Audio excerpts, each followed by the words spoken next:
Hey, how are you? What's up, Alan? You're the first one on tonight. I'm on super early, though. What are you whining about?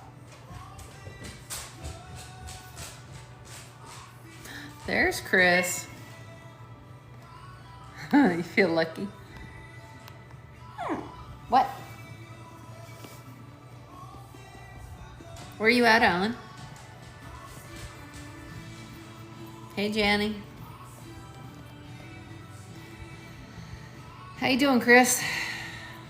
Oh, nice. I was actually just talking to my son today about heading up to Eugene because I'm in California. And I want to take a trip up to Eugene. Hi. Lay down.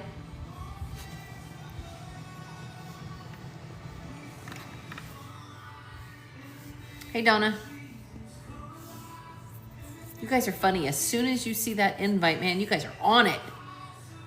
Of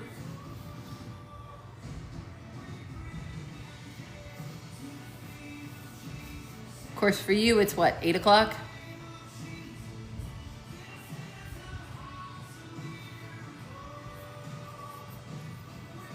For Alan and I, it's only like 6.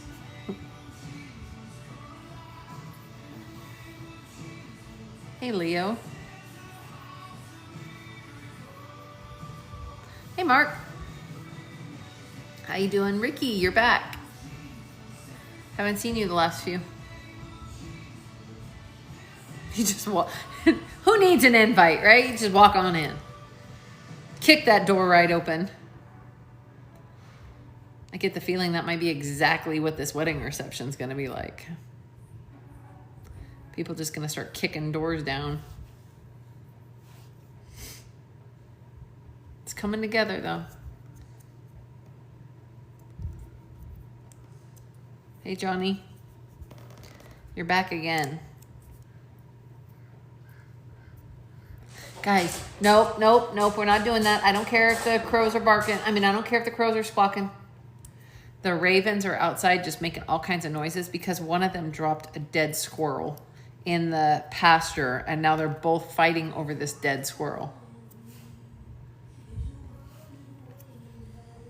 And of course, the dogs wanted to go check out the dead squirrel. It's not even like a squirrel anymore. It's just like skin and a little bit of fur and maybe a bone here and there. So now I got to go out with a shovel or some gloves and pick it up and get rid of it. Hey, Ryan.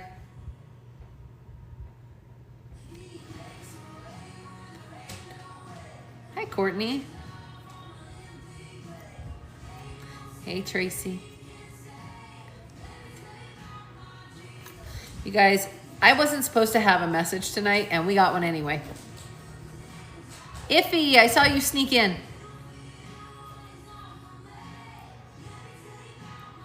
You're in early tonight.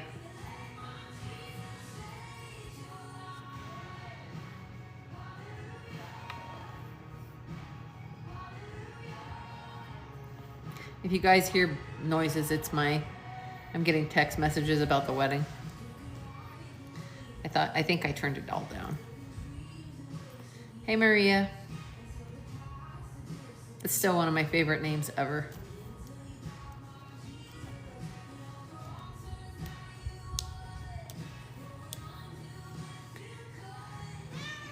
Oh, here you come. I knew you had to come in here. We might have an extra one tonight.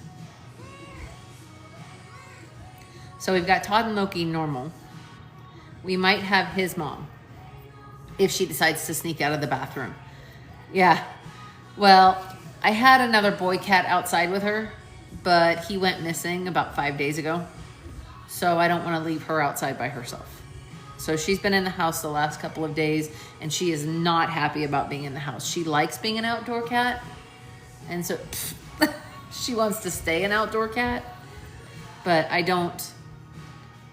If something grabbed a hold of him, I don't want something to grab a hold of her. I've had her too long. So she is now in the house and until I can get a couple more strays for outside, some ferals. Hi. So I got to look into getting a couple more ferals. Because I'm all about giving the ferals a home where they wouldn't normally have a home. I have no problems with feeding them. Hi, Bo.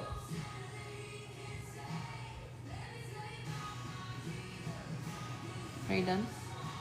No?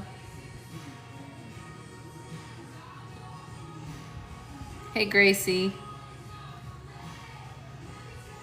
Are you gonna just lay still tonight? I don't think you are. Could we stop? Apparently we cannot stop. He hasn't cared the whole time I've been home. Now he cares. Hi, Tata. You're standing on my hair.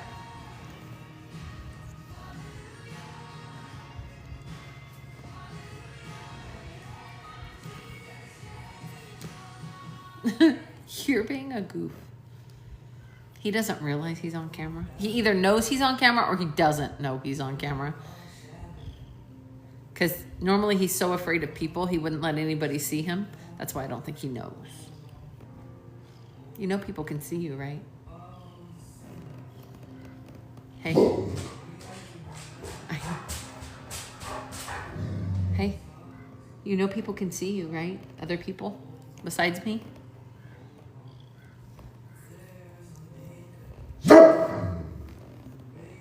Sully, we don't need to bark. And you don't need to rub on my drink. Hey, Jan. Stop. Stop. Please. Please stop.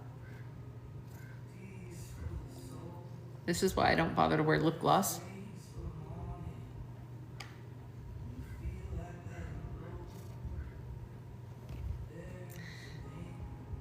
You know that whole thing going on TikTok when you have boy cats?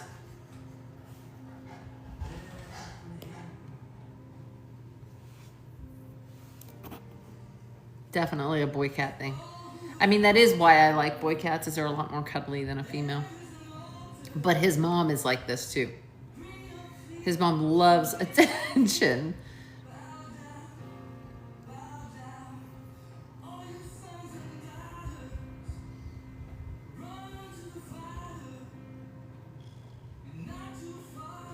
Just lay down, buddy. About 10 minutes, I'll pray us in and we'll get started. We got a lot tonight. It's actually really, really good tonight. It wasn't even supposed to be a message. It was supposed to be just us chatting, and oh boy. We hit all the bases tonight.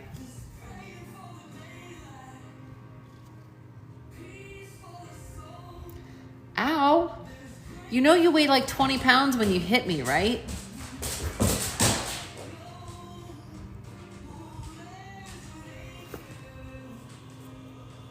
See Sully's bottom. No, I don't think so. I don't think so. Maybe. Maybe.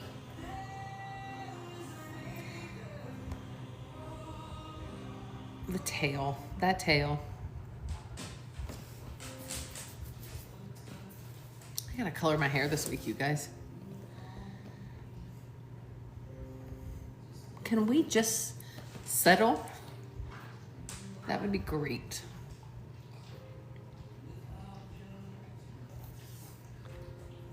Shin guards? Or cats? Hey, Scotty. It's been forever since you were on here. Like forever and a day. Oh, yeah. I mean, fair.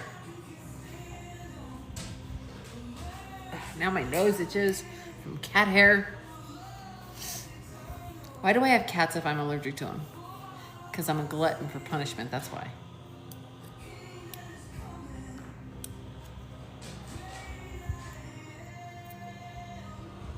So what's new with everybody this week so far? Oh, Chris, I had somebody asking about Mission, Texas? Is it Mission, Texas? Is that what the name of it is? I think. Does that sound right?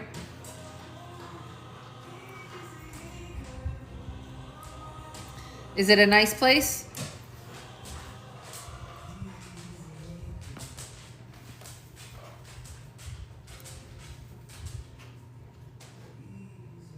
She doesn't want too hot. I mean, all of Texas is hot, but she definitely doesn't want hurricanes. You got to remember, she's coming from up here in the mountains. Like a little suburb.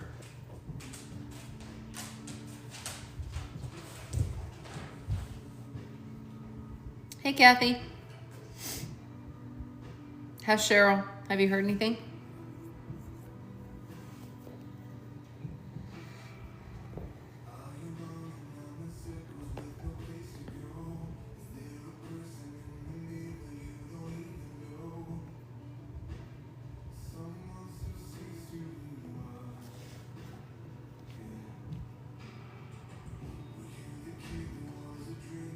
Okay.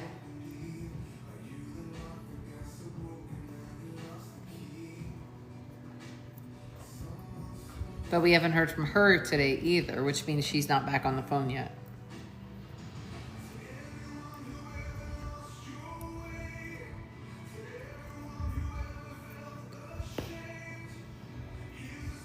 Another Alan? We got 2 Allens. Gotcha.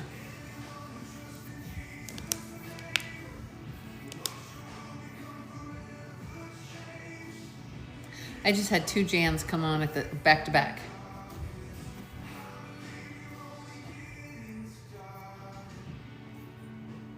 Yes, ma'am, it is. It wasn't supposed to be, but it is. Jeanette, and you even spelled it right. Hey, Matt.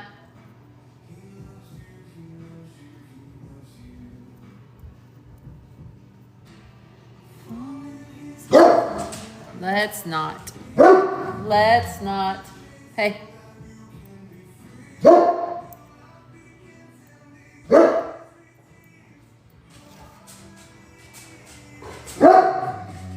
Let's not, buddy. Get a Great Pyrenees, they said.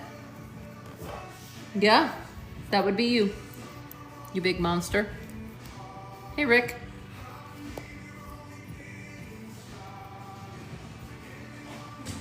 And here we go again with the rubbing. What is it with you tonight? Could you just lay down?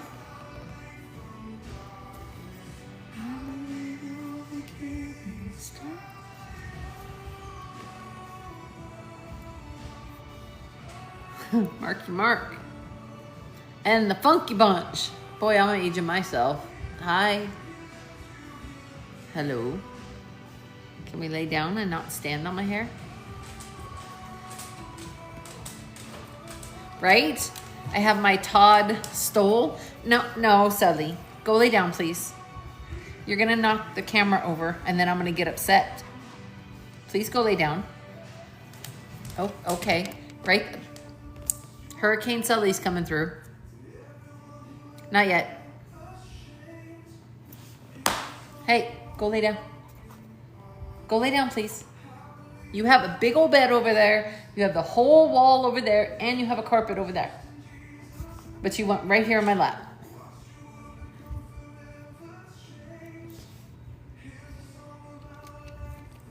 Why are you licking my foot? There's Brett. Hey, Brett, how's it going? Anything new? Hey, Whit.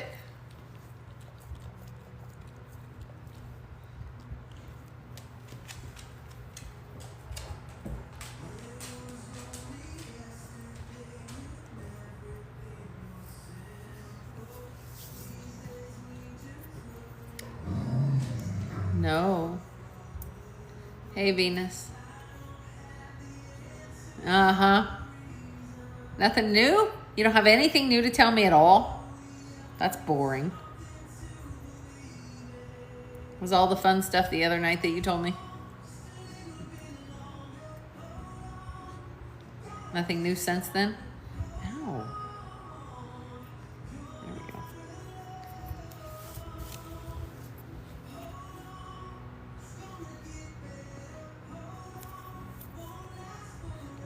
go. Nothing changed or nothing new. There's a difference. Hey, David. How you doing? Where at, Iffy? What kind of conference? Like men's conference or just entire church conference? I love conferences. Like you never fail to walk away. Sully. You never fail to walk away like inspired. As long as you go with the right frame of mind. Sully, stop. Or I'm going to put you outside. Lay down. I need to start locking him out. I need to start doing it in the... Hey, Tiff. I need to start doing these in the office again because I can lock him out when he starts barking. Not that it helps because he's so loud. Good boy. All right, I'm going to pray us in. I've been good. Alexa, pause. Okay. I'm going to pray us in, you guys, and then we're going to get started. Manny will be in when he gets in, I'm sure. But he should be in anytime. I think everybody else is already in here except for him and Ron. But, you know. Oh, speaking of Manny, there you go. I knew he'd be in. I told you. I didn't see him sneak in. And then I think Ron's the only one not in. Yeah. All right, so I'm going to pray us in. Todd's back. So now we can get started because Todd's back. All right, Heavenly Father, we just thank you for this time tonight. Lord, we just pray that your Holy Spirit will fall on us. Lord, we pray that the message that you have for us tonight, that you will pour it out. Let me just be the speaker. Let me just be a tool, a vessel, just a part of the way that you get your message across. And Lord, I pray that each one takes it as you need them to hear it in their life right now. Lord, I know that you are moving. I feel you. I feel your spirit. And so I know that you will cover this with your Holy Spirit. Protect each one of us. Keep those out who don't belong in here. And Father, those who do come in, I pray that they are shown clearly and right from the very beginning. Father, I just pray that in this coming week, you continue to pour yourself out in ways that are so clearly you and so clearly seen that there is no mistaking what it is that you want from us, that we hear you loud and clear. And Lord, that we do not need confirmations because we are seeing them over and over and over again. And we know that we are hearing from you. And I pray these things because your Son has taught us how to pray, because you are our Father. And Lord, I give you all the glory in the name of your Son, Jesus. Amen. All right. So typically we would just have a normal conversation tonight, just kind of chit chat, what's going on, things like that. But all of a sudden, the other night, about a week and a half ago, the Lord kept telling me, I'm setting a table. I'm setting a table. Do you not see that I'm setting a table? And I'm like, yeah, Lord, I know you're setting a table. And he's like, no, I'm setting a table in the presence of your enemies. And I'm like, okay.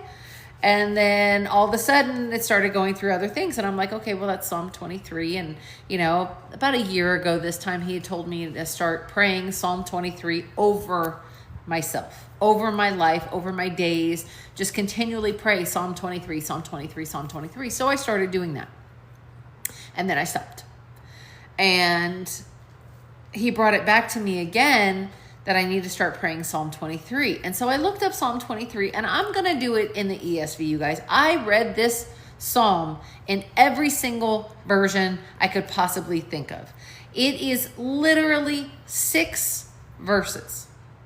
Yet there is so much to unpack in this 6 verses, and we're going to get into it tonight. And why he wants us to go through this, I don't know.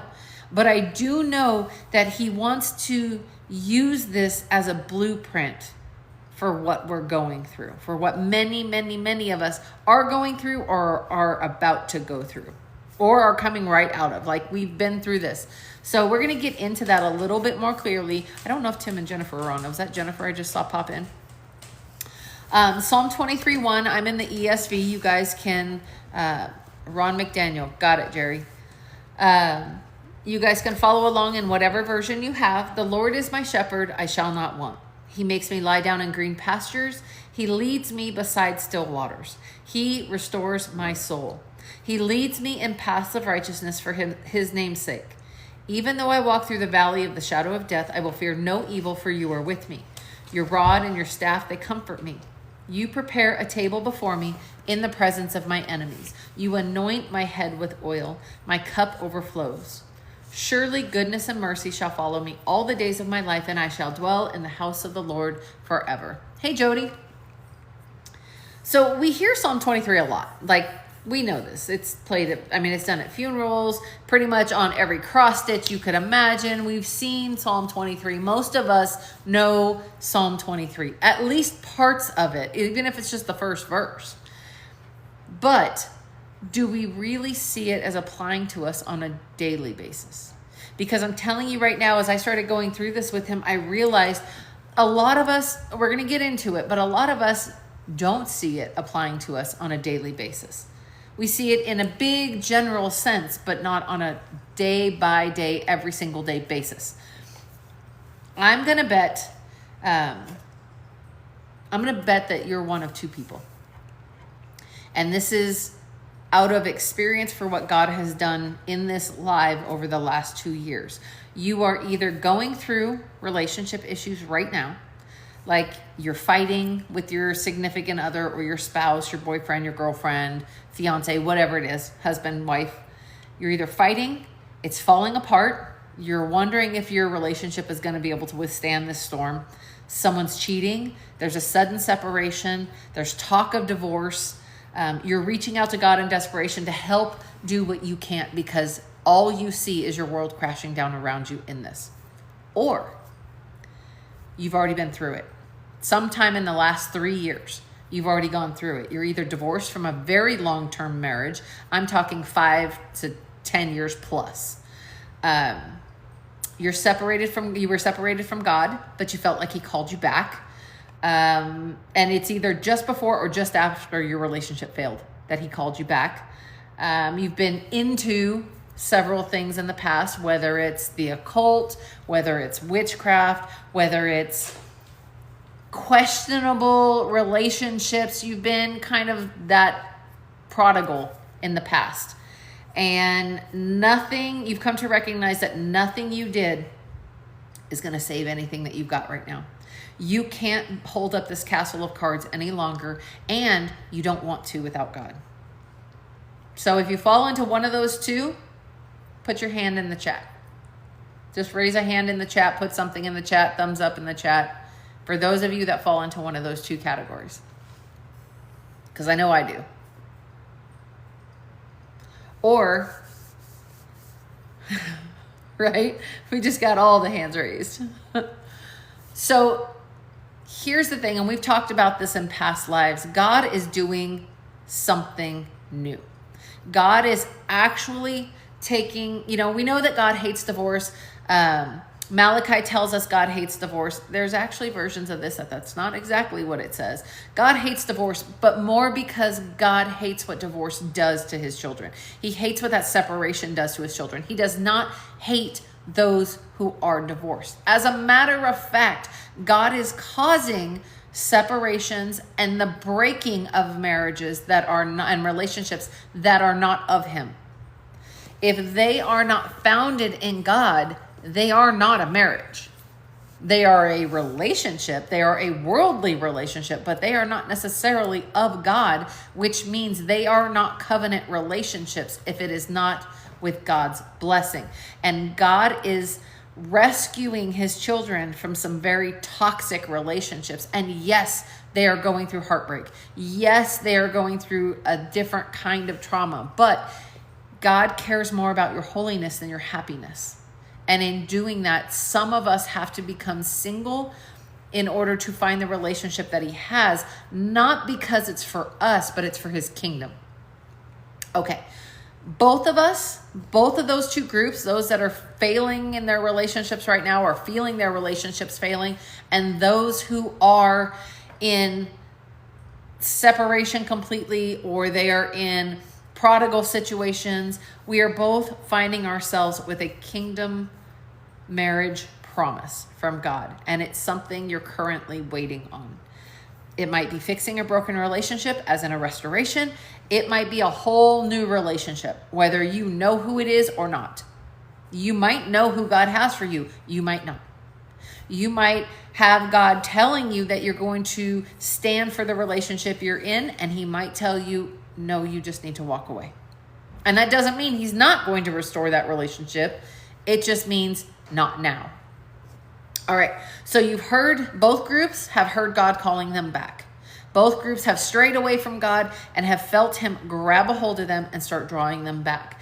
And usually you've heard the words healing and you've heard the words restoration. Now, about a year ago, like I said, the Lord had me start praying Psalm 23 over my life, and I did for a while. And then about a month ago, he started showing me Isaiah 43:18. Isaiah 43:18 is, remember not the former things, nor consider the things of old. Behold, I am doing a new thing. Now it springs forth. Do you not perceive it? I will make a way in the wilderness and rivers in the desert. The beasts will honor me, the jackals and the ostriches, for I give water in the wilderness, rivers in the desert, to give drink to my chosen people, the people whom I formed for myself, that they might declare my praise. So here's the thing. He's doing something different. And I keep saying, yeah, I know it's almost ready. I know you're preparing a table for me. I know. It's almost here. It's almost ready. Because we keep hearing the thing, soon. My soon is not the same as God's soon. Let's just lay that out there right now. Your soon is probably not the same as God's soon. What you want to happen, when he says soon, we think a week, 2 weeks, a month. That's not what God means. For the past 2 weeks, he keeps telling me, his question to me when I keep saying, yeah, it's almost ready, it's almost here. He keeps saying, who said that? I said, well, you did. You told me last year. And he's like, that was last year. I told you it's almost here. Hey, Mario. It was last year I told you it's coming. Now I'm telling you the table is set. And the funny thing is, you guys, I have seen message after message after message from reliable prophets saying the same thing, just confirming what he's been telling me. So for the past 2 weeks, he keeps talking to me about this table that he has set. I've been too preoccupied by my fears and my doubts and my second guessing to hear my number being called. I've been too busy arguing about why I should be able to put in my own order on this table to notice that God's already made all my favorite things. And I've been too busy telling him that I'm not sure I'm going to like the way that he's prepared the meal, not like I would have, to even try the meal that he's set out for me. So he took me back to Psalm 23. So this is what we're going to do. We're going to break down Psalm 23 verse by verse, because he has something to say about this last year, this period that we've gone through. For some of you, the last 3 years, he has laid out this blueprint for us in Psalm 23. So let's start with, the Lord is my shepherd, I shall not want. Now, let me just tell you guys, you're going to know more today about sheep than you probably ever wanted to know. Okay, it's not going to be a ton. I'm not going to take you on this deep dive of sheep, but there is a lot that we're going to learn about sheep and a shepherd. Not all about that though. So don't tune out on the sheep and the shepherd. But in other versions, the Lord is my shepherd, I shall not want. Other versions, it more literally means when I allow God to be the one in charge, the shepherd, you lack nothing. It literally says, I shall not lack. Means you want for nothing. But first, you have to let God lead the way. You have to let him be the one in charge. Second, it means you're not the one in control. Hey, Chris. It means you are taking a position, and a submitted position of humility, remembering that God is God and you are not. Or what he told me earlier this week is, let me be God and do what only I can do, because you're not a very good God. And I try to be God and I mess everything up. Think of it this way. The shepherd is in charge of the flock. He is the leader of the flock. He is the provider, the protector, and the lover of the flock. The same way a husband is the leader in a marriage. Okay? So I need you guys to listen, because in learning about sheep, you're going to learn a lot about yourself. You got to be kidding me. Okay, so in learning about sheep, you're going to learn a lot about yourself, your relationship with God, and what he has in store for you coming up. Okay, so I'm kind of going to lay this out in steps for us. And he lays it out in steps based off of these verses. So men, if you aren't letting the Lord lead you first, you can't lead anyone else. Simple as that. If you are not submitted to your shepherd, you can't be a shepherd for your family. People will sit there and say that sheep are dumb. I'm one. I've had sheep. No worries, Jennifer. I've had sheep. I've raised sheep. They're not the smartest of animals, but it's not because they're actually dumb. It's not stupidity. And the more I started thinking about this and reading about sheep again and kind of looking into sheep husbandry, I realized it's not that sheep are dumb. It's that sheep are dependent. And that's what we're supposed to be on God. It would be like calling children stupid. They're not stupid. They're just dependent. And so we need to remember that. That's a key word here. Sheep need a leader. They are dependent on their leader. That can be the most dominant animal in the flock, which usually causes problems, or it can be the shepherd. All right, so left to their own devices, sheep are going to lead the most dominant animal, male or female. So that means if the most dominant in the flock goes the wrong way, the entire flock is going to go awry. The entire flock is going to go the wrong way. If one runs up a hill because it's afraid, they're all running up the hill. If one of the dominants makes a bad decision, like overeating, eating the wrong things, they can eat poisonous plants, they can run into water, they can walk away from where they should be, they can break down a fence, the entire flock follows. So this is such an example that God is giving us over how he's supposed to be in our life, because if we're following a bad shepherd, it can be like following the most dominant animal in the flock. You can be led astray. This is what is happening in a lot of ungodly relationships. And I'm not even going to just say marriages, you guys. This is dating relationships, partnerships. This is all kinds of things. Parenting. If it is not led by God, if your main focus is not to be submitted to your shepherd, and you think you are the shepherd, you're going to go astray. You're going to go the wrong way because you don't know the way.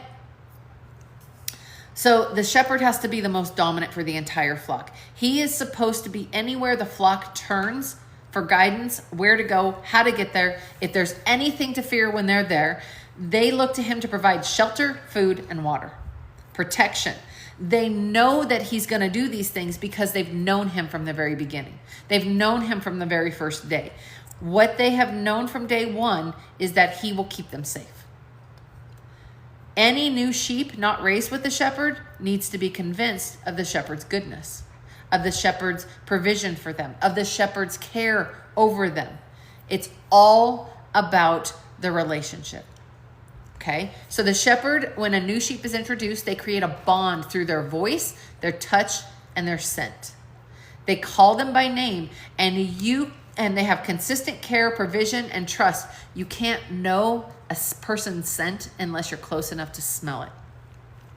Men, you might know this too. When a woman walks by and you smell a perfume, women, you know as well as I do, a certain man's cologne, if you recognize that as your man, that cologne makes you feel safe. It makes you think about him, whoever he is. The smell of, my dad was always working with bread racks. And so because he was constantly pushing bread racks, from that metal and the grease on them, his hands were rough and they smelled like grease.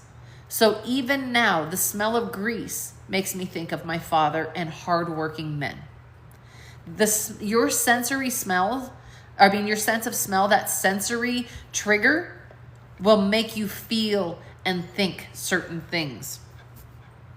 So God is reminding us that when we trust him to be our shepherd, our leader, our provider, our protector, and our guidance, we want for nothing. We lack nothing because he is the perfect shepherd. There is nothing that he won't give us. So if you feel like you're in need or in lack or in want, who's in charge? Because if you're trusting in the shepherd, in the good shepherd, in the perfect shepherd, in the shepherd who has the cattle on 1,000 hills, hey, Pat, then you would lack nothing because you would be at peace. Are you demanding answers from God, or are you trusting his way, his time, and his methods? Because if you're lacking answers, there's a lack of trust. If you're lacking the answers as to when and how, you're not trusting him to just provide. The sheep don't ask questions. They don't need to know when. They don't need to know why. They don't need to know how. The sheep don't say this isn't fair. The sheep don't question how much farther before we get there. The sheep just look to the shepherd and trust. That's it. It's actually a fairly simple job. And what God has done is pull you away from those relationships that you were in. He has pulled you into a time of isolation so that you will be forced to get to know him and build that bond with him. A shepherd will take a sheep. If you've ever heard the story of a bummer lamb, go look at it. It's a lamb that's been rejected by its mother. The shepherd takes it into the house. Will you be careful, please? The shepherd takes it into his house and keeps it with him at all times.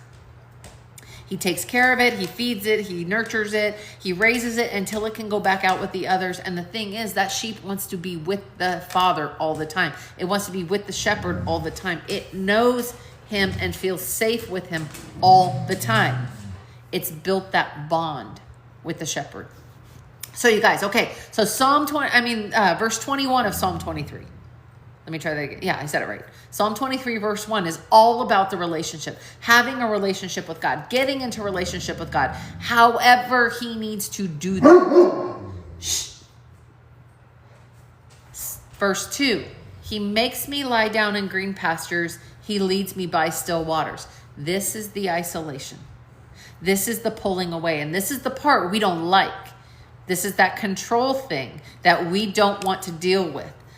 Again, who is in control? He makes me lay down in green pastures. The word literally means lay flat, which is the most submissive posture, the most dangerous posture for any animal to lay in out in the open. A green pasture is a wide open meadow. Any predator can see it. Anything can come into that area easily.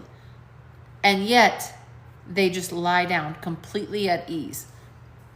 This reminds us that rest is provided by the shepherd, and he knows when you need to rest more than you do.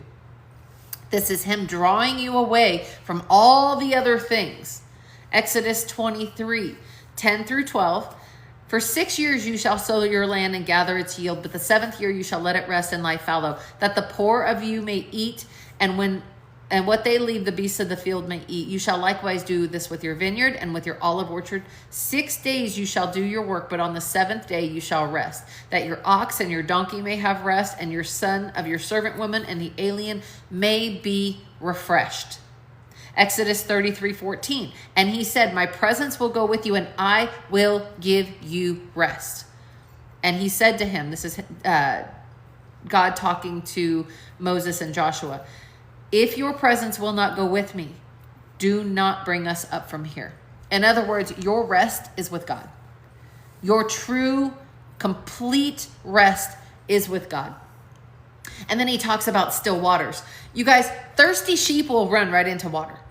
They know, they see what they need. They're so focused on their thirst, this desire of their body, that they will not pay attention to the danger in front of them. They will literally shove their head into the body of water. And they have all this wool on their head, so it will soak up and drown them. It will literally be so heavy it can pull them into the water, especially the younger ones. You got to think of it this way. All this lamb is thinking is, this is what I need, at least what I think I need. And they do not realize that all of the wool on their neck is going to get waterlogged and drag them down. They don't realize, just like we don't realize, those things that we think we need. We think we need the addictions. We think we need the shopping. We think we need more money. We think we need to go eat those things in the refrigerator because we're emotionally eating. We think we need to go shopping. We think we need that person. We think we need that lust. We think we need that job. It doesn't even have to be a bad thing, you guys. We think we need to work harder in that ministry. We think we need to volunteer. We think we need to be the super mom or super dad for that matter.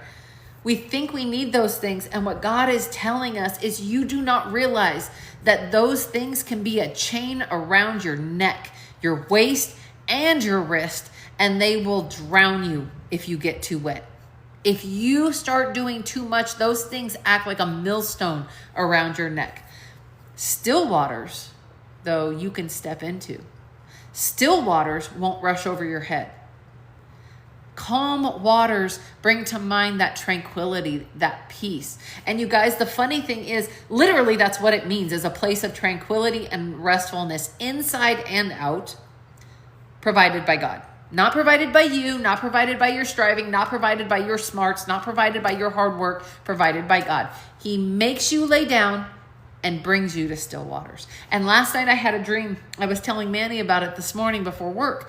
I had this dream that I was out on this lake, and I was swimming out in this lake, and it was completely calm waters. Like it wasn't even moving. And all of a sudden I saw a crocodile coming at me, or an alligator coming at me in the water. And I realized I've got to get away from this. One of the things I realized in talking to him about this was you can see the danger in still waters that you can't see in raging waters. If that had been churning water, I wouldn't have seen the crocodile coming or the alligator coming. But in still waters, you can see it. God knows that you will run yourself ragged. Matthew 11:28, come to me, all who labor and are heavy laden, I will give you rest. Psalm 46:10, be still and know that I am God. I will be exalted among the nations. I will be exalted in the earth. His forced rest is to give you peace. That's what it's for. It's for your body to recuperate and to give you peace. Isaiah 26:3, you keep him in perfect peace whose mind is stayed on you because he trusts in you. So here's my question. Are you fighting the green pasture? Are you fighting the peace of God? Do you have too much going on? Are you too busy? Is there too much to do? Because when you start saying, I don't have time, I don't have time, I don't have time, then what is happening is one of two things, but likely you know that God is calling to you. You know God is trying to have a relationship with you. You know God is trying to sit you down. He is trying to make you lay down in green pastures, and you don't want to slow down. You don't want to stop because you're afraid if you do, you will have to admit that you hear exactly what he's trying to tell you, and you don't want to hear it. You don't want to hear what he's trying to say because you already know what he's trying to say. You don't want to hear him tell you that relationship, it's not what I have for you. Remember I said you're one of two groups right now. You're in one of two groups. Either you're coming out of a relationship that was not God's will for you, or you're in a relationship right now that you know either God is going to have to fix it and there's going to be a separation and you don't want it. You guys, I had a whole period where I knew God was calling to me. I knew he was. I kept saying, let's go back to church. Let's go back to church. And he didn't want any part of that. Nothing to do with that. And I kept saying, no, I need God. We need God in this relationship. We need to focus on God more. We need him to fix what's wrong with us. And he didn't want to hear it. I knew it. But I was so busy doing 100 different things, striving at 100 different things, that I did not want to listen to God because I knew what was going to happen if I did. I knew what he was going to do in me until he finally gave me no choice. So what are you thinking about? Romans 8:5 says, for those who live according to the flesh set their minds on things of the flesh, and those who live according to the Spirit set their minds on things of the Spirit. For to set the mind on the flesh is death, but to set the mind on the Spirit is life and peace. For the mind that is set on the flesh is hostile to God, for it does not submit to God's law. Indeed, it cannot. Those who are in the flesh cannot please God. As long as you are fighting the green pastures, as long as you are fighting what God is trying to do to bring you peace, yes, sometimes it's going to hurt. Sometimes it's going to mean a separation. But you guys, 3 years later, I can promise you, I have had more healing from doing it his way than I ever had in the 10 years of trying to fix it on my own. Psalm 26:1. Vindicate me, O Lord, for I have walked in my integrity and I have trusted in the Lord without wavering. Prove me, O Lord, and try me. Test my heart and my mind. He wants to control your thoughts because your thoughts control your actions. Your actions produce your character. Your character is from who people see. That is what people see of you. And you are supposed to be a walking testimony for him. So you are either walking for him or you're not. That's the difference. You can be a good person and not walk for God. Philippians 4:8. Finally, brothers, whatever is true, whatever is honorable, whatever is just, whatever is pure, whatever is lovely, whatever is commendable, if there is any excellence, if there is anything worthy of praise, think of these things. So why does God want to gain control of your mind? 2 Corinthians 10:4. For the weapons of our warfare are not of the flesh, but have divine power to destroy strongholds. What are the strongholds? We destroy arguments and every lofty opinion raised against the knowledge of God and take every thought captive to obey Christ, being ready to punish every disobedience when your obedience is complete. You're punishing the disobedience of your own mind. This is not talking about punishing everybody else. This is talking about the thoughts, the opinions, the truth that is your truth. We hear it all the time. It's my truth. It's my truth. It's my truth. No, it's your opinion.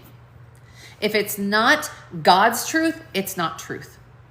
You guys, I can give you my version of what happened in my marriage and before. My ex-husband can give you his version of what happened in our marriage and before. And guess what? Those are our opinions. Those are what we believe. That's what we believe in faith, but that does not make it truth. That makes it what we believe, our truth. That's not the truth. My truth is from my skewed perspective. His truth is from his skewed perspective. Only God's truth is 100% accurate. Okay, why? Why? So God's taken us He's taken us to come into relationship with him. He's put us in isolation by still waters, in peace and quiet, even though we may not want it, even though we fight it. He makes you lay down.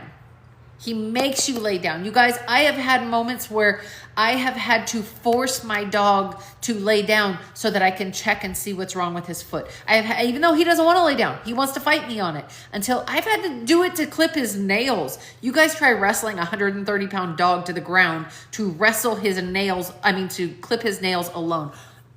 Is it bad? Yes, it's a hassle. Yes, he could get hurt while I'm doing it, but at the same time, I'm doing it to help him. His nails are growing back into his foot. I have to get those trimmed. So I'm doing it for his good, but he doesn't realize that. Just like you may not realize why God is pulling you into isolation. You don't like it. It hurts. It's uncomfortable. Most of us don't know how to be alone. Let me say that again. Most of us have no idea how to be alone because we've never been alone. And we've never been alone completely focused on God. I have had 3 years alone focused on God. No dating, no spouse, no children, just me and my animals and God. You guys want to know why my relationship with God is like this? That's exactly why. Because I have not dated in 3 years. I have not thought about a man as far as getting into a relationship with a man. I thought about it, but I haven't done it. And I haven't been in relationship with anyone else like that. I have friends. I talk to people. It's not like I'm completely isolated in a way, though that has happened in the past 3 years at times. But it's been such a deep dive relationship with God that he has me so focused with blinders on him. Now, does he want me to stay that way? No. He has me standing as a wife for a husband who's not here.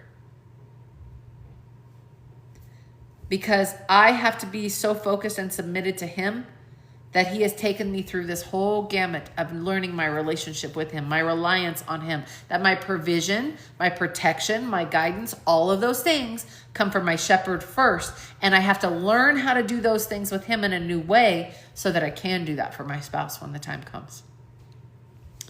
So then Psalm 23:3, he restores my soul. This is why he's taking you into isolation, to restore your soul back to what it's supposed to be. He leads me in paths of righteousness for his name's sake. You guys, the word restore means to refresh or repair. Literally, it's the word shub in Hebrew, okay? And it means to bring something back to its original state, back to new, to repair it, renew it, or receive more than was lost. This can apply to physical, spiritual, or relational well-being, such as restoring health, rebuilding cities, bringing back a person to a right relationship with God.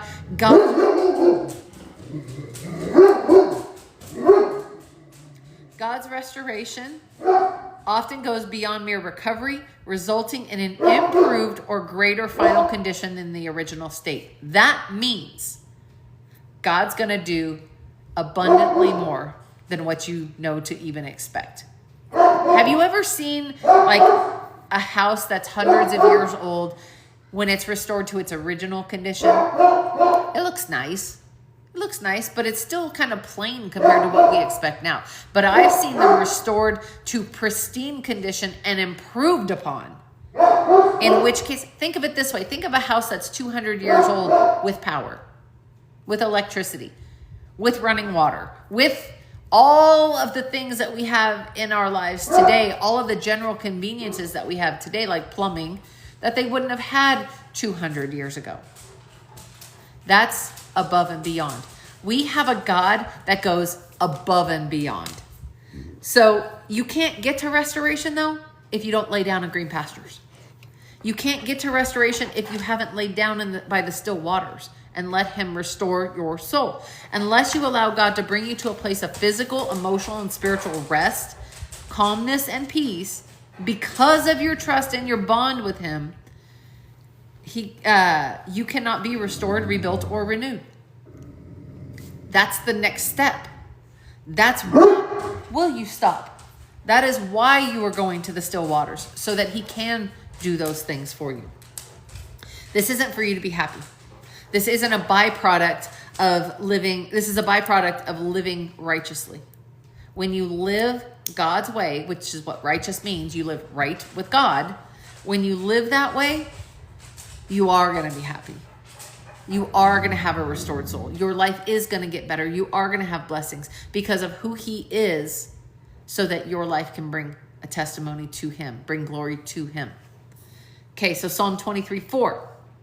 Even though I walk through the valley of the shadow of death, I will fear no evil, for you are with me. Your rod and your staff, they comfort me. Literally means a depression in the landscape. It's often layered with a setting that has a spiritual meaning like conflict, refuge, judgment, or hope. It's flexible enough to describe narrow gorges, wide basins, dramatic chasms, like the Mount of Olives. But most of the time, it's talking about the deepest darkness known to human experience. This is darkness so dense that it's identified with death itself. Scripture implies this literally and in places where light is absent. And then metaphorically, like places where hope, order, and life are eclipsed. Like Psalm 55:4, my heart is in anguish within me. The terrors of death have fallen upon me. Fear and trembling come upon me, and horror overwhelms me. And I say, oh, that I may have wings like a dove. I would fly away and be at rest. Yes, I would wander far away. I would lodge in the wilderness, Selah. I would hurry to find shelter from the raging wind and tempest. For it is not an enemy who taunts me, that I could bear it. It is not an adversary who dealt insolently with me. Then I could hide from him. But it is you, a man, my equal, my companion, my familiar friend. We used to take sweet counsel together. Within God's house, we walked in the throng. My companion stretched out his hand against his friends. He violated his covenant. His speech was smooth as butter, yet war was in his heart. His words were softer than oil, yet they were drawn with swords. Any of you who are in those two groups, this is how you feel. right here. What David is saying in this, that hurt, that betrayal, that abandonment, and that rejection. That is what you feel by. You cannot be betrayed by someone you don't care about because you know not to trust them. But betrayal comes from those people who you love and trust, who you have a companionship with. This is exactly what you're afraid of. This is exactly what you're afraid of. If the Lord is your shepherd, I shall not want. If you let him lay you down in green pastures, you're afraid this is exactly what's going to happen, that you are going to walk through the valley of the shadow of death. And guess what? You are. You are. You're afraid of this storm, this attack, this thing, this darkness you feel, that it's going to be the end of your hope, the end of your order, and the end of life as you know it. And unfortunately, it probably will be. I would love to sugarcoat this for you and say it won't. And for some of you, there is a restoration. It is going to be a return of that relationship. But that relationship has to be broken down. It has to be taken down to the studs first before it can be restored. In order to get to the promises of God, to step into that new place and these new promises that he has for you, because he does promise better. He really does, you guys, whether it's a new relationship or whether it's fixing what you have now. He does promise it will be for your good. It will be for their good. It will be for the good and the glory of God. But first, you cannot stay the same. Something has to die. Old habits, beliefs, sometimes relationships, friendships, marriages. Sometimes there's things that need to be cut away, even things that look productive. Have you ever grown a fruit tree? I've got 2 fruit trees outside, 3 now. And fruit tree pruning is done for several reasons, but it's to control the tree size, to increase the fruit quality and yield, and maintain tree health by removing dead, diseased, or crossing branches, often in the dormant winter season. Okay, so what are the goals of pruning? The goals include to promote good airflow and light penetration, to develop strong open branches, and encourage new fruiting wood by strategically removing branches. So for size control, pruning limits the tree's size, making harvesting and maintenance easier. Or, oh no, Manny, I told you I got all the things tonight. So think of it this way. Pruning limits the tree's size. What happens if things happen too fast? If you grow bigger than what your trunk can withstand, you're going to break. It's going to break you. We've talked about this before, that you have to build the muscle before you can carry the load. That's why it's gradual. God is not going to elevate you from... He took time with David. Think about it this way. He took David, from being a shepherd in the wilderness to then he was playing in the palace. Then he fought battles. Then he went back out into the palace, and then he ran, and then he came back. It took years before David became king. He didn't do it overnight. God's not going to do it overnight. Nobody is going to see all of the little disciplines to use. Who was it that said it earlier? It was Lone Wolf said it. The word discipline is so important, you guys. God, it's one of the fruits of the Spirit is self-discipline. God is going to take you in that lying down by the still waters and the green pastures. He's going to take you through a season of learning discipline. Whatever that means to you. For me, it started with my fitness, even before I came back to God. The birds are fine. Dude, the birds are fine. And so I had to go through this whole period of learning discipline. And it started with my fitness. Then it went to my eating. Then it went to reading the Bible. Then it went to praying. Then it went to journaling. And now it's in every part of my life. Sully, stop. The birds are fine. I know they're making noises. Not as much as you are.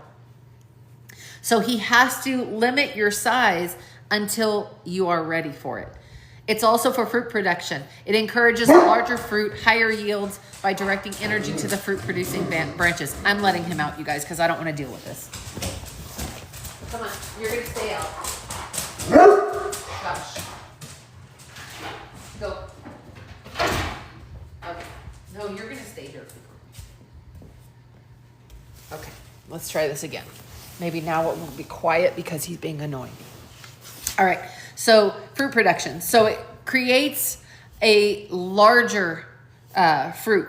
It creates a larger yield. We think if we cut off certain things that it's going to be less fruit, except for, we didn't talk about this, Manny, except for to have a larger fruit, better fruit, the nutrients have to be concentrated to certain areas. God is the same way with us. If he wants to yield fruit in our lives, he wants us to focus in certain areas. He wants us to concentrate into certain areas. It's for your health. Removing dead, diseased, crossing branches improves air circulation and light penetration, which helps prevent disease. When God can let his Holy Spirit flow through you, when God can let his light into your life more and let it shine through your branches, okay, it's going to create a more healthy you.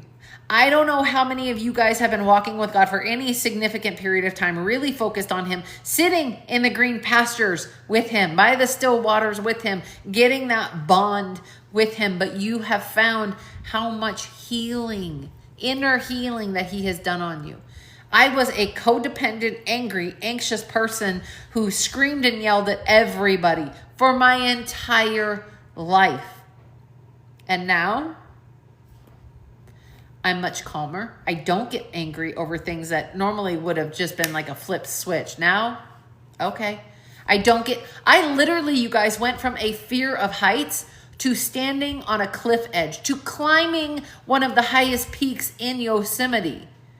And the thing is, I couldn't have done that without the light and the airflow, healing inside, removing the dead things in me, the anger, the bitterness, the frustrations, the unforgiveness. That was a big one.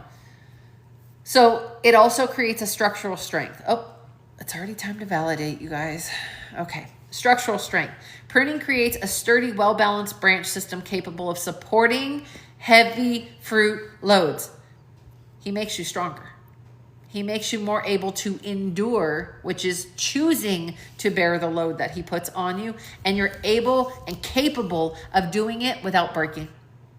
You're able to do it and maintain that righteous walk with him and not fall. Because here's the thing, as we walk farther with God, as he elevates us to different positions, as we become closer to the promise that he has for us, there's going to be more responsibility. And when there's more responsibility, the enemy's going to come at you harder. He's not going to be sending his foot soldiers after you anymore. He's going to be sending bigger soldiers, generals, and, like heavy duty warfare your way. And what you think is big warfare when you first start, just wait. And I don't say that to scare anybody, because the thing is, now you know how to fight it. Now you know how to battle. Now you have better armor. Now you're more skilled at fighting back. Ryan and I were talking about this, that a lot of the attacks that we get now, they're heavier, harder attacks, but they don't phase us nearly as much because we're like, yeah. And we're going to talk about how to fight the enemy in just a second. But sometimes pruning feels a lot like death. Sometimes pruning hurts really bad. So let me ask you this. What part of your life is God pruning right now? And it feels painful. You wonder, why does this particular branch have to be cut away? Why now? Why now? I was married for we were about to celebrate our 25th wedding anniversary. We had planned a trip to Ireland to get remarried and have our vows renewed on a castle. That was the plan. Why before that? Why after we moved into our dream house? Why when my kids were grown and gone and I was all alone? Why did it happen then? Was it COVID? Was it this? Was it that? Maybe. Hey, Clara, I don't know why now, but I thought God was cutting the wrong branches. I thought God was cutting too much of the branches in all the wrong places, but he knew what was going to bear fruit later. Like I said, he has healed me more. I have had more healing in 3 years. I have had more impact for the kingdom of God in 3 years. Hey, Kevin, than I had in my entire 50 years before? How do you have more impact, more healing, more beneficial things, more, I have done more in my life, become more of who I always wanted to be in 2 years by myself with God than I ever did in the 50 before that. He knows what's going to bear fruit later. He knows how to shape you. He can see the shape from the outside. You're looking from within. He sees it from the outside, the overhead. He sees the entire picture of what you are supposed to look like as a tree. He knows how to shape you and what to remove to shape you so that the Holy Spirit can flow through your life to let the most amount of light shine through, to keep you the healthiest. He is intentional. He knows exactly when and which branches to prune. Here you go, Manny. And again, you have to trust his foreknowledge because he sees the beginning from the end, and he knows the plans that he has for you. You don't know the plans he has for you. You think you're an apple tree. He knows that you're a lemon tree. So he knows what is better for you as a lemon tree. He knows what fertilizer to put you through. You guys know where that was going, right? I just can't say it on here. All right. And through it all, he's protecting you through it. A shepherd's rod is a short, sturdy club, sometimes with a knob or a heavy end, and it's used to defend the flock from wild animals and threats and to strike off and ward predators. It's a symbol of the authority and power of the shepherd. Okay? And then on top of that, the shepherd's staff is a long, slender stick. You've all seen it. It's the shepherd's crook. It's typically 5 to 6 feet long. It's what they would use to lean on when they were out in there, but it would provide guidance and rescue to the sheep. And yeah, I know. That's why I said just wait, because I had already had all this done today. I mean, this was all done way before today. So it provided guidance and rescue, and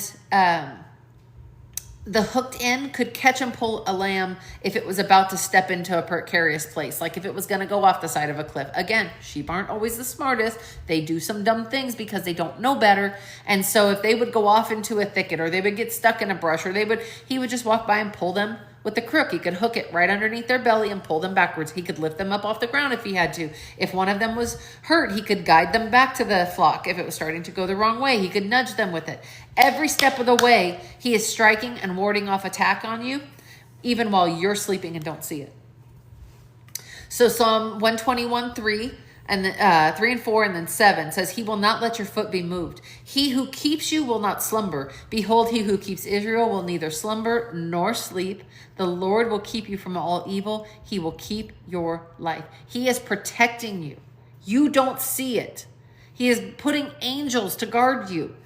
Psalm 55, 17 through 19 and 20 through 23. Evening and morning and at noon I utter my complaint and moan, and he hears my voice. He redeems my soul in safety from the battle that I wage, for many have arrayed against me. This is the same psalm that he was talking about when he was saying that it was a friend that did this. God will give ear and humble them, he who is enthroned from old, Selah, because they do not change and they do not fear God. Cast your burden on the Lord and he will sustain you. He will never permit the righteous to be moved. But you, O God, will cast them down into the pit of destruction. Men of blood and treachery shall not live out half their days, but I will trust you. So here's the thing. Again, it goes back to your trust in him. Again, it goes back to knowing that you have that bond with the shepherd, that you can trust him. So why? Because it's the shepherd's job. It's the shepherd's job to protect you. He can protect you far better than another lamb can. So those of us who are women, and, I said that the men have to be submitted to the shepherd because, that's they have to be submitted to him because they can't lead anybody else. Here's the order, the pecking order, basically, in our flock. It's supposed to be God as the shepherd, the husband as the dominant sheep, and I don't mean dominant as in domineering. I mean dominant as in next in charge. And then the rest, the wife, would fall underneath that. But it is not that other sheep's job to protect you. Yes, they're going to. Yes, because they are following the shepherd, you're going to follow them. But if that sheep decides to take off away from the shepherd, you stick with your shepherd. That's when you keep following your shepherd ultimately. You have two eyes, one to follow your shepherd and the other to keep an eye on that dominant sheep to make sure he follows the shepherd, because if he goes astray, you stay with your shepherd. Once one runs, they all panic. They have this mob mentality, this flock mentality. And that's the problem with sheep, is they have a flock mentality. How often do we see it happen? All the time. Okay, so here's where we get into this. It's going to be a long night tonight, you guys. Okay, Psalm 23:5. We're only 5 verses in. All right, Psalm 23:5. You prepare a table before me. This is what he's been telling me. In the presence of my enemies, you anoint my head with oil. My cup overflows. A lot of us are right here. I thought this was for me, and he's like, no, this is for a lot of your group right now. A lot of you guys are right in this place right now. He is about to sit you down at this table. You know when you go out to a restaurant and they have those little buzzers? It's buzzing. He's telling you, come on, let's go sit down. It's time for the meal. But here's the thing. What David is suggesting here is a table that's bounty.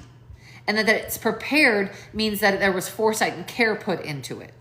And that it's before you suggests that personal connection and that bond from God to you. So the use of this particular word means it's a private table.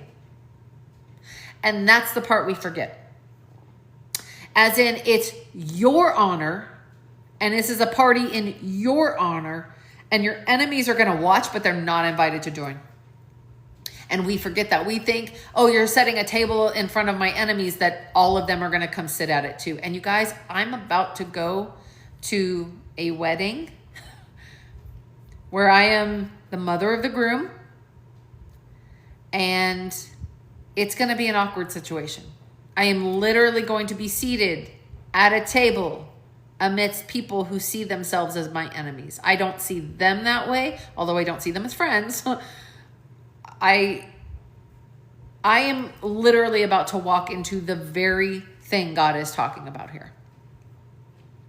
And he's done this with me before, where he's placed me at a table to watch my enemies fall because I trusted him in it. I let him move in it. I let him be God in it. And because of that, he rewarded that for me. And now he's taking me to another situation that's even more personal, even more private, and going to be a situation where a lot of people are going to see who acts in certain ways.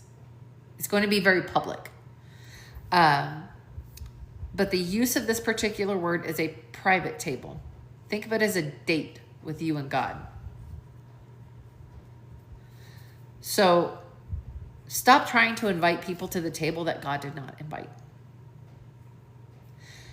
It's really hard when you don't want to walk away from a relationship. It's really hard when you don't want the separation.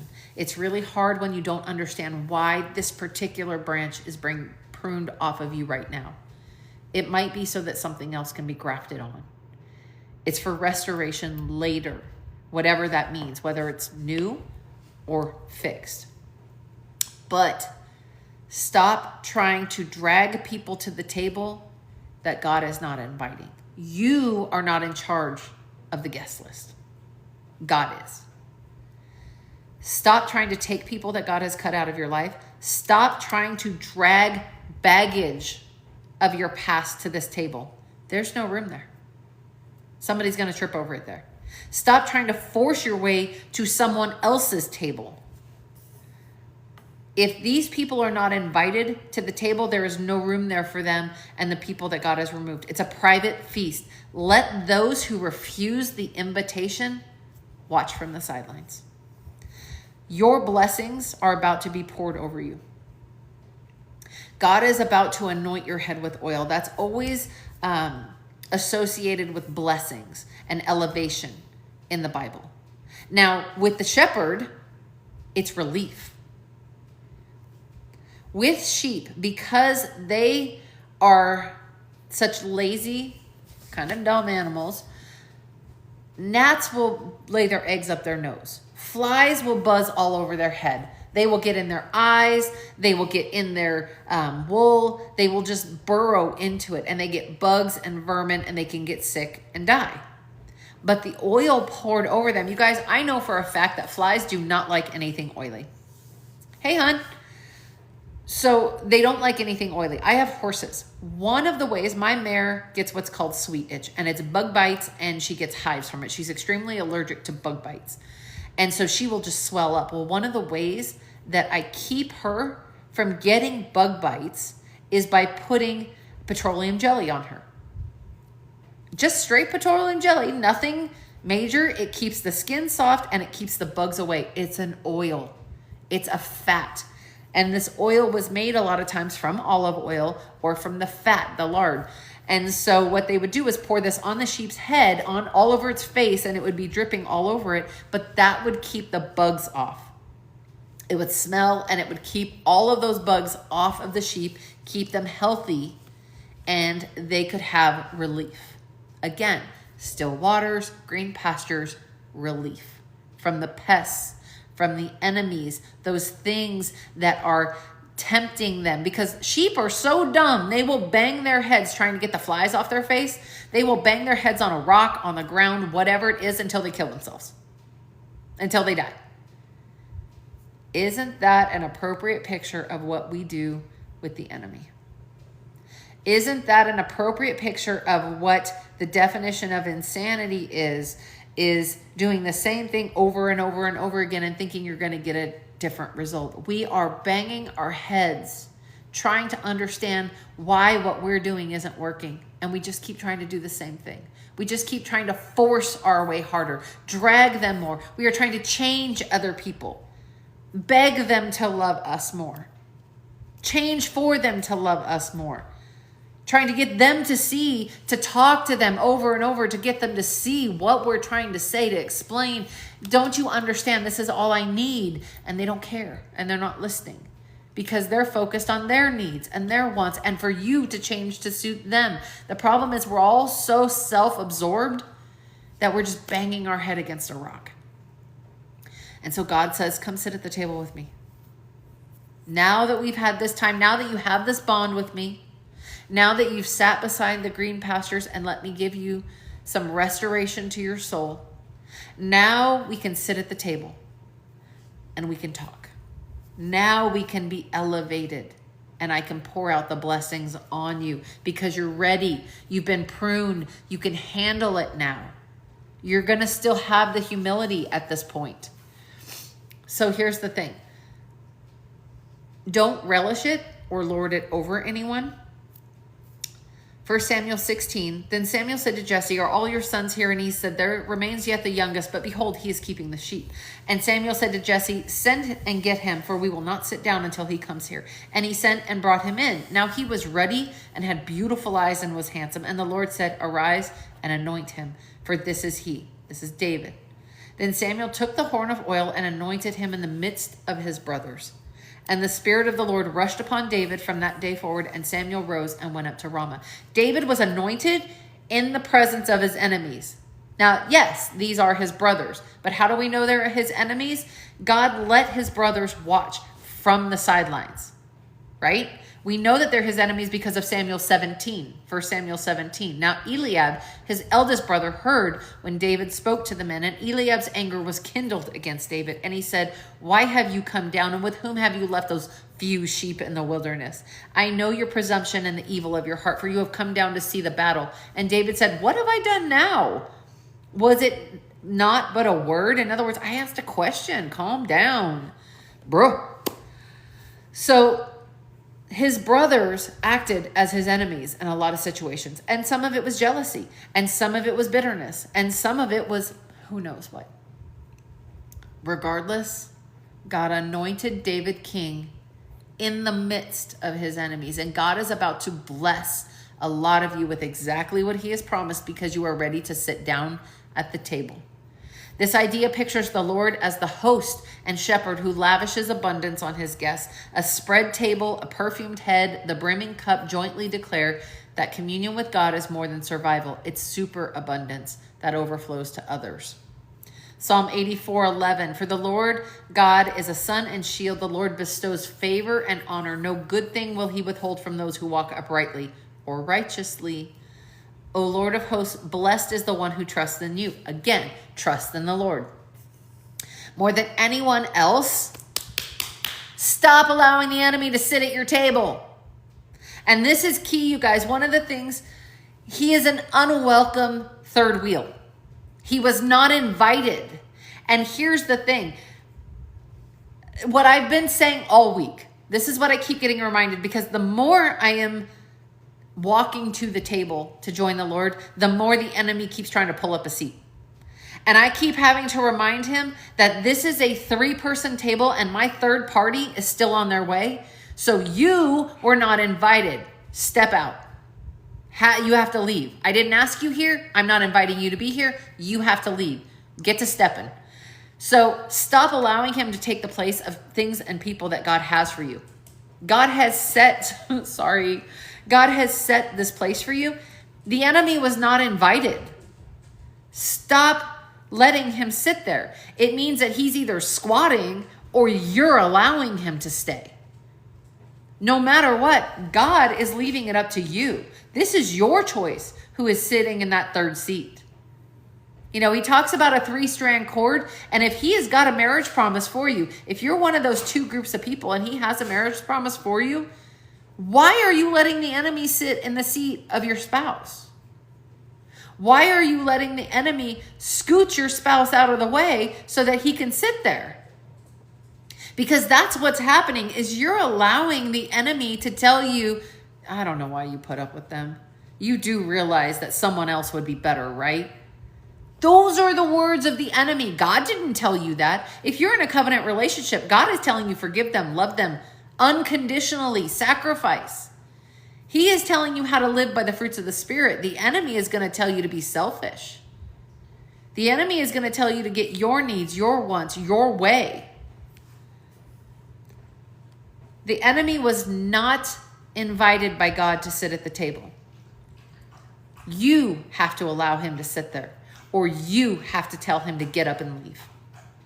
Nobody else is going to do it. That is the test when you have a table prepared in front of your enemies. God is willing to pour your blessings out on you. You are allowing the enemy to eat the blessings that God is giving you. You're allowing him to take them. Don't allow him to take them. Psalm 23:6, surely goodness and mercy shall follow me all the days of my life, and I shall dwell in the house forever. I'm going to give you guys some definitions, okay? Goodness, this word literally means good, obviously, but it means pleasant, agreeable, beneficial, beautiful, best, better, bountiful, cheerful, fair, favor, fine, glad, goodly, graciously, joyful, kind, pleasant, precious, prosperity, sweetness, wealth, welfare, and well-favored. Okay? Mercy literally means the favor of God. Good deeds, loving kindness, merciful kindness, pity, and then to follow means to chase, pursue, and hunt down. So really what this is saying is the good of God, the goodness, the greatness, the best that God has to offer you, and the favor of God are literally going to chase you down. He is going to hunt you down with his favor. You cannot outrun the favor of God. James 1:17 says, every good gift and every perfect gift is from above, coming down from the Father of lights, and with whom there is no variation, no shadow due to change. Remember, we talked about the valley of the shadow of death, that darkness. There is none of that in God. Of his own, he has brought forth by the word of truth that we shall be a kind of first fruits in his creatures. Remember, first fruits is always his best and the choice sacrifice. Proverbs 3:9 says, honor the Lord with your wealth and the first fruits of all your produce. Then your barns will be filled with plenty and your vats will be bursting with wine. If you are a kind of first fruits to God, what does that mean about you? He sees you as his best. To dwell. Here you go, Manny. You didn't know about this either. To dwell means to abide, marry, tarry, dwell, sit, stay. And a house also means a court and a palace. So let me rephrase this for you. Surely the amazing goodness of God, all of his best things, the mercy, the kindness and the favor of God are going to chase you down every single day of your life. And you will stay at his feet in the court and the palace of the God of the universe forever. Luke 10:38 says, now as they went on their way, Jesus entered a village, and the woman named Martha welcomed him into her house. And she had a sister called Mary, who sat at the Lord's feet and listened to his teaching. But Martha was distracted with much serving. And she went up to him and said, Lord, do you not care that my sister has left me to serve alone? Tell her to help me. But the Lord answered her, Martha, Martha, you are anxious and troubled by many things, but one thing is necessary. Mary has chosen the good portion, which will not be taken away from her. Abiding, being still at the Lord's feet. This is dwelling in the house of the Lord forever. She is dwelling in the house of the Lord. Dwelling in the house of the Lord is not going to church. That's great. Be with other believers. Do those things. But that's not dwelling in the house of the Lord. It's not even being with fellow believers and followers of God. Those are great things. But this, being at the feet of Jesus, being in the house of the Lord, dwelling, abiding, being still at the green pastures and the still waters with the Lord, getting to know him, having that bond with him, that is necessary. Jesus says one thing is necessary. The other things are great. They are complementary things. This thing is necessary.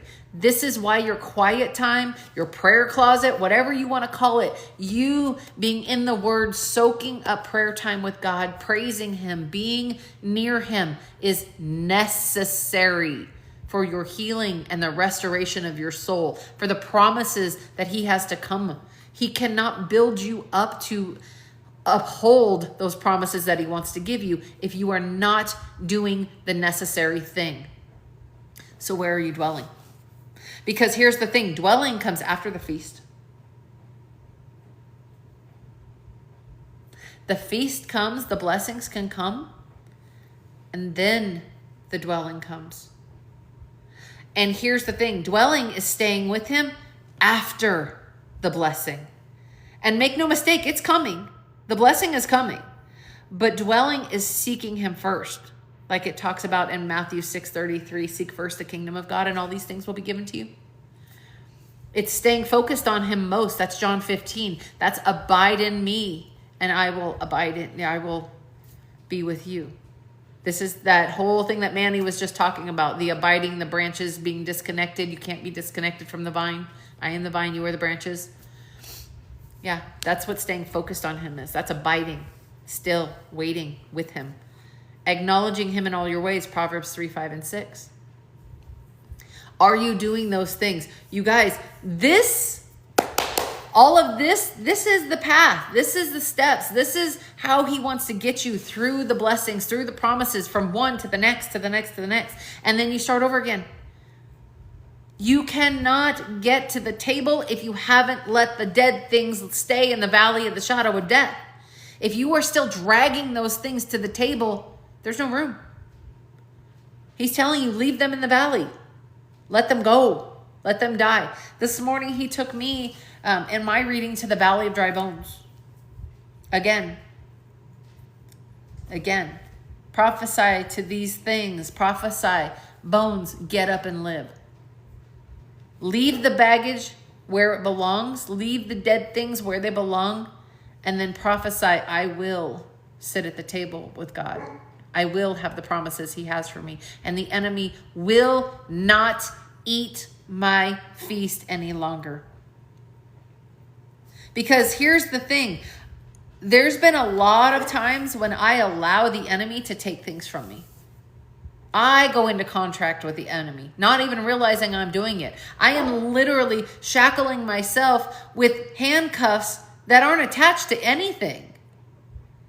I just think they're handcuffs. I think they're holding me. Or I just take my blessings and be like, here, you want the chocolate cake God has for me? You want the pizza God has for me? He made this amazing brick oven pizza for me. Would you like some?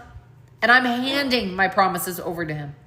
I'm handing my feast to the enemy because I don't realize that I get to tell him to leave. I don't acknowledge that this is and you guys, he's not going to come in attacking you the way we understand attacking. He's going to attack you.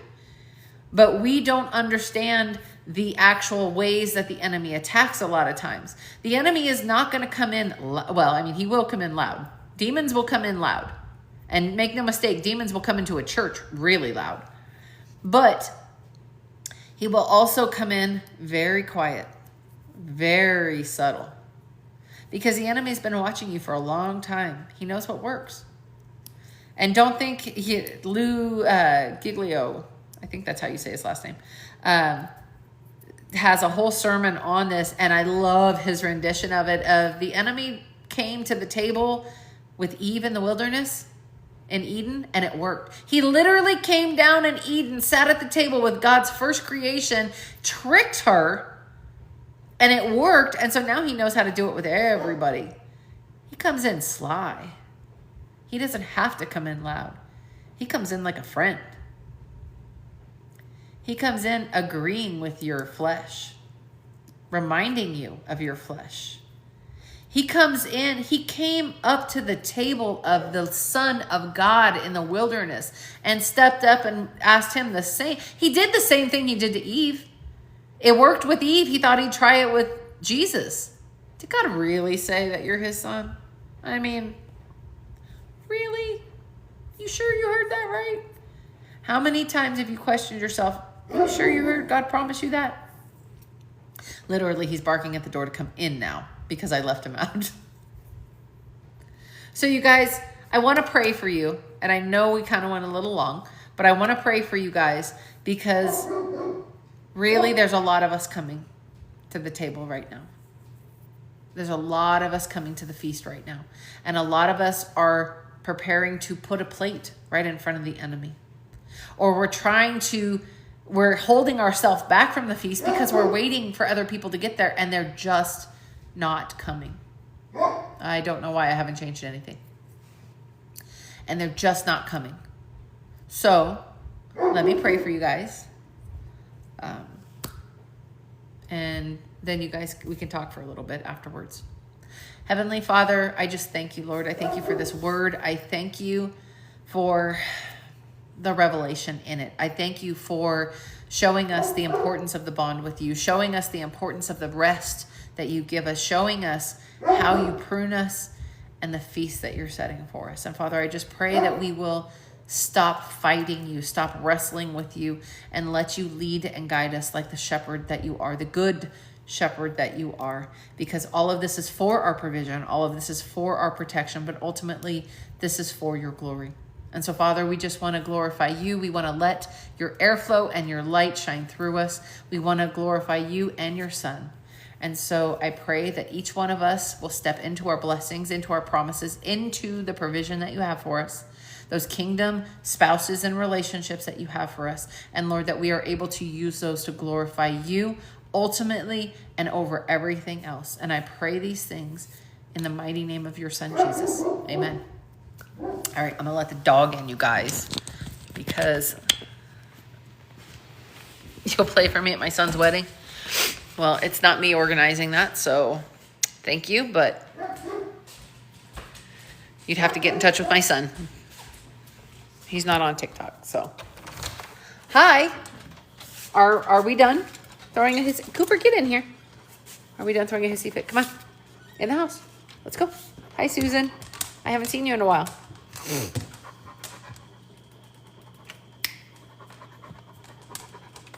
Come on. Cooper, house. Now, please. Thank you. Oh, pray. That's even better. That's even better than playing. Alexa, turn on the table. Yeah, praying's even better than playing. Gotta love those typos, huh? Thanks, Bam Bam.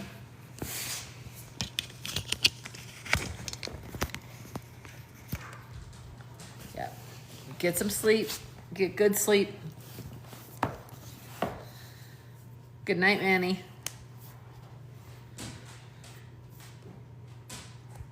You crack me up, Manny. You come on here, you say all the things in the chat, and then you bolt. I'm out. You never stay for any chit chat.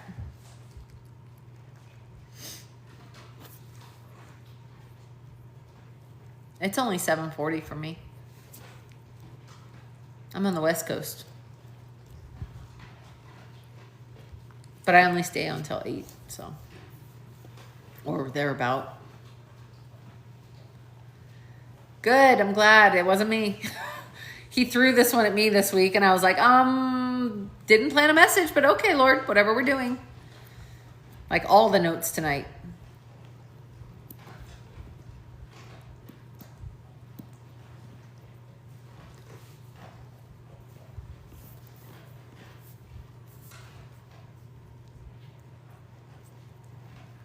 Yeah. Psalm 91 is a good one for protection.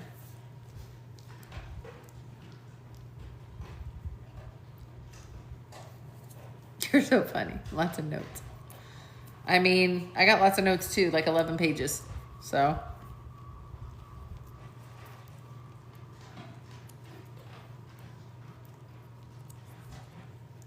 I take lots of notes when he starts talking, so. Now Sully's eating. It's so loud over there. You knocked down my notebooks, Cooper. Hey, Joan.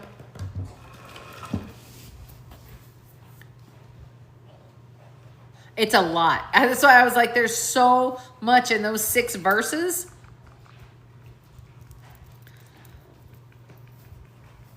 Yeah, I couldn't believe how many verses he kept jumping me around to in this too. I was like, okay. Hey, Jason. Welcome back.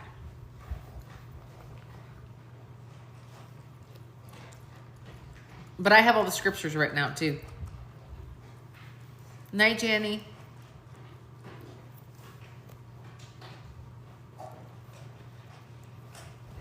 I got chapped lips.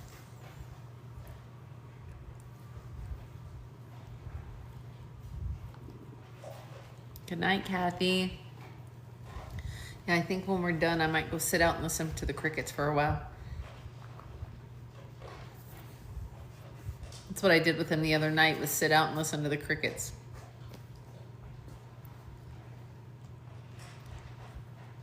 And Kathy, keep me posted about Cheryl. You guys keep Cheryl, if you know her, she would be Lin Lin on TikTok.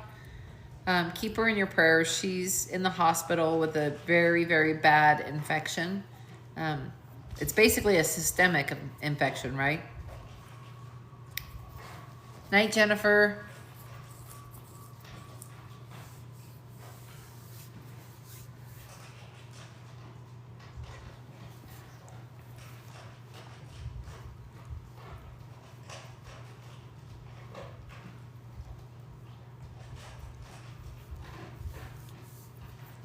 I saw Tim was on here too. Tell him I said hi.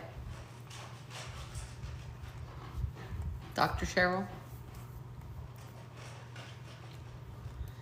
Yeah, she's a sweet lady. So we are definitely praying for her. I guess she's a little bit better today than what she was. But she definitely needs our prayers.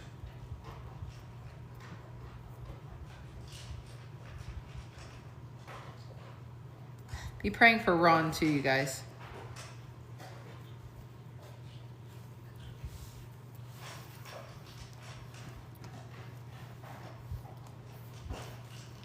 Hi, Edwin.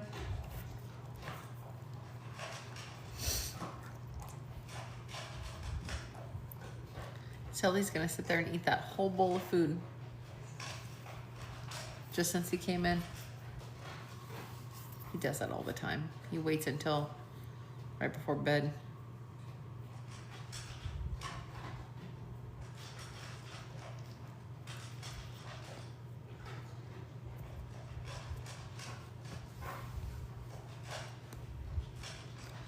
All right, guys, you guys are super quiet.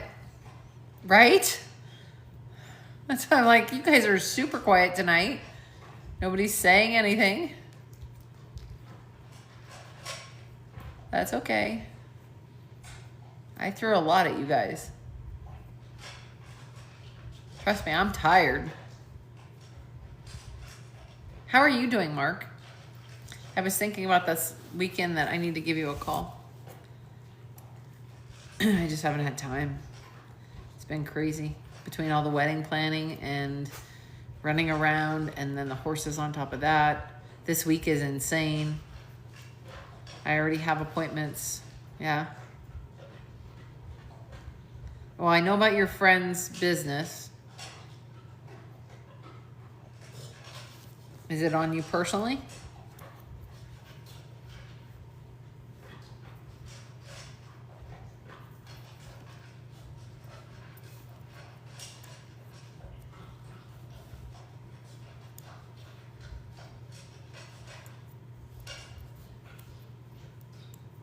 Okay. Well, text me and let me know what I need to pray for you for.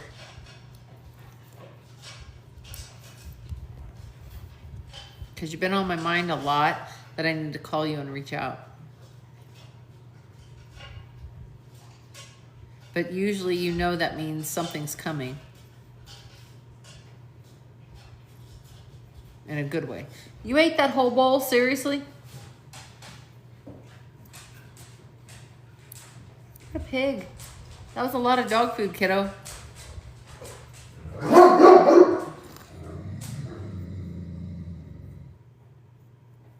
Okay, just message me. Sully. You didn't bark the whole time you were eating. You guys, this goes on all night long. Actually, it doesn't. He's pretty quiet most of the night.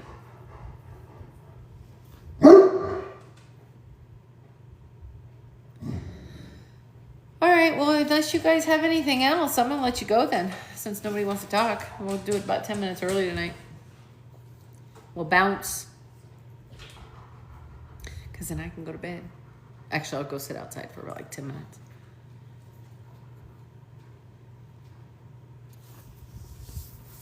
All right. Well, Thursday night, guys, we're going to be talking about Jesus calling people out again. Good night, Mark. We're going to talk about Jesus calling people out again, but this time he's going to be calling out people he loves, not just the people who are leading other people astray. So we're going to be talking about him calling out the disciples on Thursday. And then next Thursday, we'll be talking about the last of it. The finality of Jesus, especially Peter. Peter got called out a lot. Unfortunately, Peter really did get called out a lot. But I empathize with Peter. I really, really do. I've never felt more like Peter than I do now. So, you know, it's that 2 steps forward, 1 step back, always with Peter. But he's still going forward, so. Yeah. I can't wait to meet Peter in heaven. Like, he's the one I want to get the autograph from. Paul, not so much. I know he's great. He's fantastic. He's a great author. He wrote most of the Bible. He has great things to say. I think he's cool and all that, but he kind of seems a bit like he's a little rough around the edges. Peter, I can relate to, as in, I am a screw up. I am emotional. I am a drama queen. I am back and forth all the time. I am double-minded. Like, I can relate to Peter. I relate less to Paul. Paul's definitely a perfectionist and expects everybody around him to get it right. And I just don't get it right. At least I feel like I don't get it right. I'd like to be a Paul. Unfortunately, I think I'm a Peter. You know what I mean? All right, guys. I will let you go. We will be on next Thursday. Well, not next Thursday. This coming Thursday. We'll be on again a little after 6. Before 6:30. We'll get started at 6:30. And we will chat then about Jesus and Peter. And then the other disciples too. Mostly Peter. But the other disciples too. All right. You guys have a good night. Have a good week. I love you. And we will talk to you all soon. All right. Have a good one.